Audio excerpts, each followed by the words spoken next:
পাশে মানুষের সাথে আমরা আছি এই বাংলাতে। আপনারা দেখছেন সংবাদ শিরোনাম। দেখলেন তো অনেক কিছু, এবার দেখুন নতুন কিছু। নমস্কার, আমি শ্রাচি। আপনারা দেখছেন সংবাদ শিরোনাম। হাড্ডাহাড্ডি লড়াই নাকি ফাঁকা মাঠে গোল? ভোট যুদ্ধে কার মুখে ফুটবে হাসি? কি বলছে যাদবপুর, তা নিয়েই আমাদের আলোচনা। হাতে গোনা মাত্র আর 2 দিন, আর তারপরেই লোকসভা নির্বাচনের 7ম দফার নির্বাচন।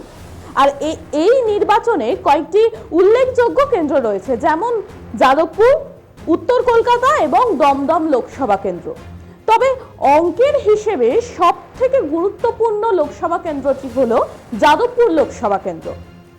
এই লোকসভা কেন্দ্রে 7টি বিধানসভার মধ্যে অন্তত 3টি বিধানসভায় তৃণমূল কংগ্রেস গত 2019 সালের লোকসভা ভোটে খুব ভালো ফল করেছিল। যাদবপুর মানে বাংলার রাজনীতিতে ইতিহাস সৃষ্টির জায়গা। যাদবপুর থেকে একদা হেভিওয়েট বাম সাংসদ সোমনাথ চট্টোপাধ্যায়কেই হারিয়ে দিল্লি গিয়েছিলেন মমতা বন্দ্যোপাধ্যায়। এই যাদবপুর থেকেই জিতেছিলেন রাজ্যের প্রাক্তন মুখ্যমন্ত্রী বুদ্ধদেব ভট্টাচার্য। যাদবপুর এবার চতুর্মুখী লড়াই হচ্ছে। তৃণমূল কংগ্রেসের সায়নী ঘোষ, বিজেপির অনির্বাণ গঙ্গোপাধ্যায়, বাম কংগ্রেস জোটের প্রার্থী সৃজন ভট্টাচার্য এবং আইএসএফ দলের প্রার্থী মেঘনাথ হালদার। 7টি লোকসভার দিকে তাকালে এবারের হিসেব নিকেশে বেশ কঠিন লড়াই বলেই মনে করছেন রাজনীতিবিদরা। কারণ তৃণমূল কংগ্রেসের শক্ত ঘাঁটি ভাঙড় বিধানসভা এখন আইএসএফ এর দখলে। অন্যদিকে আরাবুল ইসলাম জেলে রয়েছেন। রাজনৈতিক বিশেষজ্ঞদের ধারণা যে জোটের প্রার্থী সৃজন ভট্টাচার্য টালিগঞ্জ, যাদবপুর এবং সোনারপুর বিধানসভায় ভালো ফল করতে পারেন, কিন্তু সেটা যাদবপুর লোকসভা কেন্দ্রে জিতে যাওয়ার মতো সংখ্যা হবে না বলেই তাদের ধারণা। অন্যদিকে বিজেপি প্রার্থী শিক্ষাবিদ অনির্বাণ গাঙ্গুলি যাদবপুর লোকসভা কেন্দ্রে একেবারে নতুন মুখ, সাধারণ মানুষের কাছে ততটা পরিচিতি নেই। অন্যদিকে আইএসএফ এর মেঘনাথ হালদার ভোট পাবেন ভাঙড় কিংবা তার সংলগ্ন এলাকা থেকে, সেটাও কিন্তু জেতার পক্ষে যথেষ্ট নয়। অন্যদিকে সায়নী ঘোষ বাকপটু, তার লড়াকু মানসিকতা মানুষের কাছে একেবারে মানুষের মন জয় করে নিয়েছে ইতিমধ্যেই।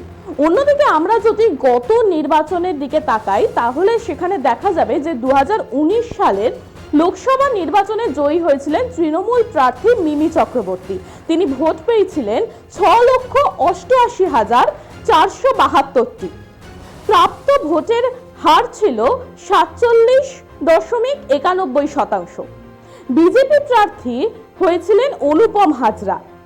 তিনি ভোট পেয়েছিলেন 3,93,233টি।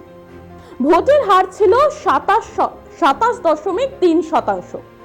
সিপিএম এর প্রার্থী হয়েছিলেন বিকাশ রঞ্জন ভট্টাচার্য, যিনি ভোট পেয়েছিলেন 3,02,264টি। তার ভোটের হার ছিল 21.4%। তবে সংবাদ শিরোনামের সমীক্ষা অনুযায়ী এইবারে একটু হলেও সায়নী ঘোষের পাল্লা ভারী। কারণ একদিকে সে শাসক দলের প্রার্থী, অন্যদিকে প্রার্থী হিসেবে বামেদের সৃজনের থেকেও কিছুটা বেশি গুরুত্ব পাচ্ছেন সায়নী ঘোষ। লক্ষ্মীর ভান্ডারের সুফল উনি কিন্তু লাভ করছেন। তবে ভোটের ময়দানে কাকে এগিয়ে রাখবে যাদবপুর, এখন সেটাই দেখার পালা। মানুষের পাশে মানুষের সাথে আমরা আছি এই বাংলাতে। আপনারা দেখছেন সংবাদ শিরোনাম। দেখলেন তো অনেক কিছু, এবার দেখুন নতুন কিছু।